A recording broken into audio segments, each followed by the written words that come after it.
हरे कृष्ण सर्वांना. श्रीला आज दवाखान्यात घेऊन गेले होते, पण त्याआधी सकाळी स्वराजला शाळेतसुद्धा पाठवायचं होतं. मग त्याच्या टिफिनसाठी मी इथं चिला बनवते आहे.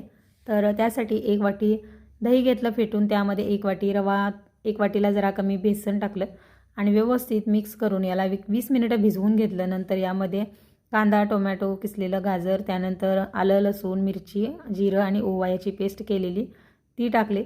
नंतर चवीनुसार मीठ आणि थोडंसं इनो घालून व्यवस्थित मिक्स करून लगेच याचे असे धिरडे बनवून घेतले.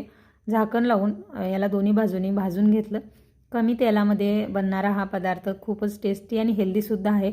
मुलांना रोज रोज चपाती भाजी नेऊ वाटत नाही, मग वेगवेगळे पदार्थ बनवावे लागतात असे. तर याला शाळेत पहिलं पाठवलं आणि याचा काय जायचा मूड नव्हता, कारण श्रीसोबत नाही त्यामुळे. पण काय करणार, श्रीलासुद्धा चिकन पॉक्स झाले, त्यामुळे तो आता 5-6 दिवस तर शाळेत जाणार नाही. आणि मी याला काही घरगुती उपाय पण केलते, त्यामुळे त्याचं जास्ती काही पसरलं नव्हतं. दवाखान्यातले असे बोर्ड वाचत श्री आमचा आपल्या नंबरची वाट बघत इथं बसला होता. चला बाय.